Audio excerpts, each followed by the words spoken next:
ओम नमो भगवते वासुदेवाय। श्रीमद्भागवत महापुराण तृतीय स्कंद पहला अध्याय। उद्धव और विदुर की भेंट।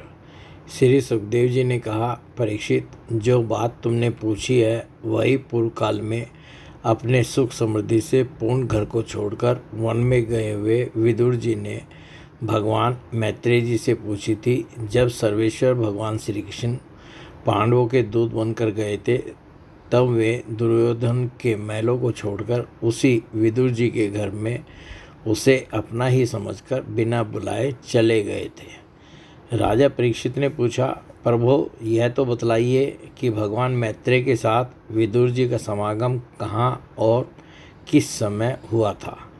पवित्र आत्मा विदुर ने महात्मा मैत्रेय जी से कोई साधारण प्रश्न नहीं किया होगा, क्योंकि उसे तो मैत्रेय जी जैसे साधु शिरोमणि ने अभिनंदन पूर्वक उत्तर देकर महिमान्वित किया था। सूत जी कहते हैं, सर्वज्ञ सुखदेव जी ने राजा परीक्षित के इस प्रकार पूछने पर अति प्रसन्न होकर कहा, सुनो। श्री सुखदेव जी कहने लगे, परीक्षित, यह उन दिनों की बात है जब अंधे राजा धृतराष्ट्र ने अन्यायपूर्वक अपने दुष्ट पुत्रों का पालन पोषण करते हुए अपने छोटे भाई पांडु के अनाथ बालकों को लाक्षा भवन में भेजकर आग लगवा दी। जब उनकी पुत्रवधू और महाराज युधिष्ठिर की पटरानी द्रौपदी के केस दुशासन ने भरी सभा में खींचे, उस समय द्रौपदी की आंखों से आंसुओं की धारा बह चली और उस प्रवाह से उसके वक्षस्थल पर लगा हुआ केसर भी बह चला। किंतु धृतराष्ट्र ने अपने पुत्र को उस कुकर्म से नहीं रोका। दुर्योधन ने सत्यपरायण और भोले भाले युधिष्ठिर का राज्य जुए में अन्याय से जीत लिया और उन्हें वन में निकाल दिया। किंतु वन से लौटने पर प्रतिज्ञानुसार जब उन्होंने अपना न्यायोचित पैतृक भाग मांगा, तब भी मोहवश उन्होंने उन अजातशत्रु युधिष्ठिर को उनका हिस्सा नहीं दिया। महाराज युधिष्ठिर के भेजने पर जब जगत गुरु भगवान श्री कृष्ण ने कौरवों की सभा में हित भरे सुमधुर वचन कहे, जो भीष्म आदि सज्जनों को अमृत से लगे, पर कुरुराज ने उनके कथन को कुछ भी आदर नहीं दिया। देते कैसे, उनके तो सारे पुण्य नष्ट हो चुके थे। फिर जब सलाह के लिए विदुर जी को बुलाया गया, तब मंत्रियों में श्रेष्ठ विदुर जी ने राज्य भवन में जाकर बड़े भाई धृतराष्ट्र के पूछने पर उन्हें वह सम्मति दी जिसे नीति शास्त्र के जानने वाले पुरुष विदुर नीति कहते हैं। उन्होंने कहा, महाराज, आप अजातशत्रु महात्मा युधिष्ठिर को उनका हिस्सा दे दीजिए। वे आपके न सहने योग्य अपराध को भी सह रहे हैं। भीम रूप काले नाग से तो आप भी बहुत डरते हैं। देखिए, वह अपने छोटे भाइयों के सहित बदला लेने के लिए बड़े क्रोध से फुफकारे मार रहा है। आपको पता नहीं, भगवान श्री कृष्ण ने पांडवों को अपना लिया है। वे यदुवीरों के आराध्य देव इस समय अपनी राजधानी द्वारकापुरी में विराजमान हैं। उन्होंने पृथ्वी के सभी बड़े बड़े राजाओं को अपने अधीन कर लिया है तथा ब्राह्मण और देवता भी उन्हीं के पक्ष में हैं। जिसे आप पुत्र मानकर पाल रहे हैं तथा जिसकी हाँ में हाँ मिलाते जा रहे हैं, उस दुर्योधन के रूप में तो मूर्तिमान दोषी आपके घर में घुसा बैठा है। यह तो साक्षात भगवान श्री कृष्ण से द्वेष करने वाला है। इसी के कारण आप भगवान श्री कृष्ण से विमुख होकर श्रीहीन हो रहे हैं। अतएव यदि आप अपने कुल की कुशल चाहते हैं तो इस दुष्ट को तुरंत ही त्याग दीजिए। विदुर जी का ऐसा सुंदर स्वभाव था कि साधु जन भी उसे प्राप्त करने की इच्छा करते थे, किंतु उनकी ये बात सुनते ही कर्ण, दुशासन और शकुनी के सहित दुर्योधन के होठ अत्यंत क्रोध से फड़कने लगे और उसने उनका तिरस्कार करते हुए कहा, अरे, इस कुटिल दासी पुत्र को यहाँ किसने बुलाया है? यह जिनके टुकड़े खा खा कर जीता है, उन्हीं के प्रतिकूल होकर शत्रु का काम बनाना चाहता है। इसके प्राण तो मत लो, परंतु इसे हमारे नगर से तुरंत बाहर निकाल दो। भाई के सामने ही कानों में बाण के समान लगने वाले इन अत्यंत कठोर वचनों से मर्माहत होकर भी विदुर जी ने कुछ बुरा न माना और भगवान की माया को प्रबल समझकर अपना धनुष राजद्वार पर रख वे हस्तिनापुर से चल दिए। कौरवों को विदुर जैसे महात्मा बड़े पुण्य से प्राप्त हुए थे। वे हस्तिनापुर से चलकर पुण्य करने की इच्छा से भूमंडल में तीर्थपाद भगवान के क्षेत्रों में विचरने लगे, जहाँ श्री हरि, ब्रह्मा, रुद्र, अनंत आदि अनेकों मूर्तियों के रूप में विराजमान हैं। जहाँ जहाँ भगवान की प्रतिमाओं से सुशोभित तीर्थ स्थान, नगर, पवित्र वन, पर्वत, निकुंज और निर्मल जल से भरे हुए नदी, सरोवर आदि थे, उन सभी स्थानों में वे अकेले ही विचरते रहे। वे अवधूत वेश में स्वच्छंदतापूर्वक पृथ्वी पर विचरते थे, जिससे आत्मीय जन उन्हें पहचान न सके। वे शरीर को सजाते न थे, पवित्र और साधारण भोजन करते, शुद्ध वृत्ति से जीवन निर्वाह करते, प्रत्येक तीर्थ में स्नान करते, जमीन पर सोते और भगवान को प्रसन्न करने वाले व्रतों का पालन करते रहते थे। इस प्रकार भारतवर्ष में ही विचरते विचरते जब तक वे प्रवास क्षेत्र में पहुँचे, तब तक भगवान श्री कृष्ण की सहायता से महाराज युधिष्ठिर पृथ्वी का एक छत्र अखंड राज्य करने लगे थे। वहाँ उन्होंने अपने कौरव बंधुओं के विनाश का समाचार सुना तो आपस की कलह के कारण परस्पर लड़ भिड़ कर उसी प्रकार नष्ट हो गए थे, जैसे अपनी ही रगड़ से उत्पन्न हुई आग से बांसों का सारा जंगल जलकर खाक हो जाता है। यह सुनकर वे शोक करते हुए चुपचाप सरस्वती के तीर पर आए।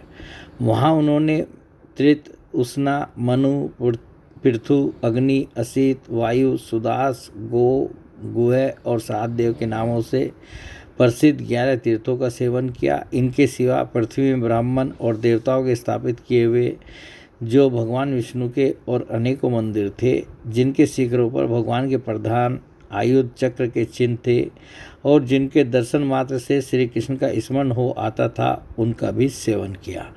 वहाँ से चलकर वे धन धान्यपूर्ण सौराष्ट्र, सोवीर, मत्स्य और कुरुजांगल आदि देशों में होते हुए जब कुछ दिनों में यमुना तट पर पहुँचे, तब वहाँ उन्होंने परम भागवत उद्धव जी का दर्शन किया। वे भगवान श्री कृष्ण के प्रख्यात सेवक और अत्यंत शांत स्वभाव थे। वे पहले बृहस्पति जी के शिष्य रह चुके थे। विदुर जी ने उन्हें देखकर प्रेम से गाढ़ आलिंगन किया और उनसे अपने आराध्य भगवान श्री कृष्ण और उनके आश्रित अपने स्वजनों का कुशल समाचार पूछा। विदुर जी कहने लगे, उद्धव जी, पुराण पुरुष बलराम जी और श्री कृष्ण ने अपने ही नाभि कमल से उत्पन्न हुए ब्रह्मा जी की प्रार्थना से इस जगत में अवतार लिया है। वे पृथ्वी का भार उतारकर सबको आनंद देते हुए अब वसुदेव जी के घर कुशल से रह रहे हैं ना। प्रियवर, हम कुरुवंशियों के परम सुहृद और पूज्य वसुदेव जी, जो पिता के समान उदारता पूर्वक अपनी कुंती आदि बहनों को उनके स्वामियों का संतोष कराते हुए उनकी सभी मनचाही वस्तुएं देते आए हैं, आनंद पूर्वक हैं न। प्यारे उद्धव जी, यादवों के सेनापति वीरवर प्रद्युम्न जी तो प्रसन्न हैं न, जो पूर्व जन्म में कामदेव थे तथा जिन्हें देवी रुक्मिणी जी ने ब्राह्मणों की आराधना करके भगवान से प्राप्त किया था। सातवत, विष्णु, भोज और दासाहार वंशी यादवों के अधिपति महाराज उग्रसेन तो सुख से हैं न, जिन्होंने राज्य पाने की आशा का सर्वथा परित्याग कर दिया था, किंतु कमलनयन भगवान श्री कृष्ण ने जिन्हें फिर से राज्य सिंहासन पर बैठाया था। सौम्य अपने पिता श्री कृष्ण के समान समस्त रथियों में अग्रगण्य श्री कृष्ण तन्य साम सहकुशल तो है न। ये पहले पार्वती जी के द्वारा गर्भ में धारण किए हुए स्वामी कार्तिक हैं। अनेकों व्रत करके जामवती ने इन्हें जन्म दिया था, जिन्होंने अर्जुन से रहस्य युक्त धनुर्विद्या की शिक्षा पाई है। वे सात्विक तो कुशल पूर्वक है न। वे भगवान श्री कृष्ण की सेवा से अनायास ही भगवत जनों की उस महान स्थिति पर पहुंच गए हैं जो बड़े बड़े योगियों को भी दुर्लभ है। भगवान के शरणागत निर्मल भक्त बुद्धिमान अक्रूर जी भी प्रसन्न हैं न, जो श्री कृष्ण के चरण चिन्हों से अंकित व्रज के मार्ग की रस से में प्रेम से अधीर होकर लौटने लगे थे। भोजवंशी देवक की पुत्री देवकी जी अच्छी तरह है न, जो देव माता अदिति के समान ही साक्षात विष्णु भगवान की माता है। जैसे वेदत्रयी यज्ञ विस्तार रूप अर्थ को अपने मंत्रों में धारण की रहती है, उसी प्रकार उन्होंने भगवान श्री कृष्ण को अपने गर्भ में धारण किया था। आप भक्तजनों की कामनाएं पूर्ण करने वाले भगवान अनिरुद्ध जी सुखपूर्वक हैं न, जिन्हें शास्त्र वेदों के आदि कारण और अंतःकरण चातुष्टय के चौथे अंश मन के अधिष्ठाता बतलाते हैं। सौम्य स्वभाव उद्धव जी अपने हृदयेश्वर भगवान श्री कृष्ण का अनन्य भाव से अनुसरण करने वाले, जो हार्दिक सत्य भामानंदन चारुदेशन और गद आदि अन्य भगवान के पुत्र हैं, वे सब भी कुशल पूर्वक हैं न। महाराज युधिष्ठिर अपनी अर्जुन और श्री कृष्ण रूप दोनों भुजाओं की सहायता से धर्म मर्यादा का न्यायपूर्वक पालन करते हैं न। मैं दानव की बनाई हुई सभा में इनके राज्य वैभव और दबदबे को देखकर दुर्योधन को बड़ा ढा हुआ था। अपराधियों के प्रति अत्यंत असहिष्णु भीमसेन ने सर्प के समान दीर्घकालीन क्रोध को छोड़ दिया है क्या? जब वे गदा युद्ध की में तरह तरह के पैतरे बदलते थे, तब उनके पैरों की धमक से धरती डोलने लगती थी। जिनके बाणों के जाल से छिपकर किरात वेशधारी एते किसी की पहचान में न आने वाले भगवान शंकर प्रसन्न हो गए थे। वे रथी और युद्धपतियों का सुयश बढ़ाने वाले गांडीवधारी अर्जुन तो प्रसन्न है न। अब तो उनके सभी शत्रु शांत हो चुके होंगे। पलक जिस प्रकार नेत्रों की रक्षा करते हैं, उसी प्रकार कुंती के पुत्र युधिष्ठिर आदि जिनकी सर्वदा संभाल रखते हैं, और कुंती ने ही जिनका लालन पालन किया है, वे माद्री के यमज पुत्र नकुल सहदेव कुशल से तो है न। उन्होंने युद्ध में शत्रु से अपना राज्य उसी प्रकार छीन लिया जैसे दो गरुड़ इंद्र के मुख से अमृत निकाल लाए।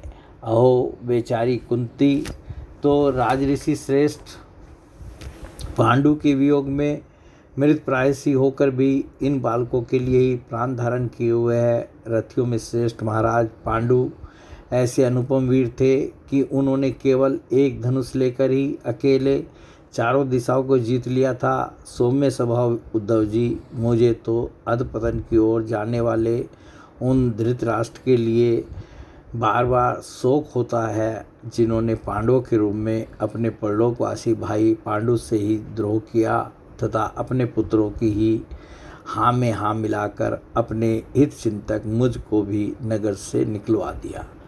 किंतु भाई, मुझे इसका कुछ भी खेद अथवा आश्चर्य नहीं है। जगत विधाता भगवान श्री कृष्ण ही मनुष्यों की सी लीलाएं करके लोगों की मनोवृत्तियों को भ्रमित कर देते हैं। मैं तो उन्हीं की कृपा से उनकी महिमा को देखता हुआ दूसरों की दृष्टि से दूर रहकर सानंद विचर रहा हूँ। यद्यपि कौरवों ने उनके बहुत से अपराध किए, फिर भी भगवान ने उनकी इसलिए उपेक्षा कर दी थी कि वे उनके साथ उन दुष्ट राजाओं को भी मारकर अपने शरणागतों का दुख दूर करना चाहते थे, जो धन विद्या और जाति के मद से अंधे होकर कुमार्गामी हो रहे थे और बार बार अपनी सेनाओं से पृथ्वी को कपा रहे थे। उद्धव जी, भगवान श्री कृष्ण जन्म और कर्म से रहित हैं, फिर भी दुष्टों का नाश करने के लिए और लोगों को अपनी ओर आकर्षित करने के लिए उनके दिव्य जन्म कर्म हुआ करते हैं।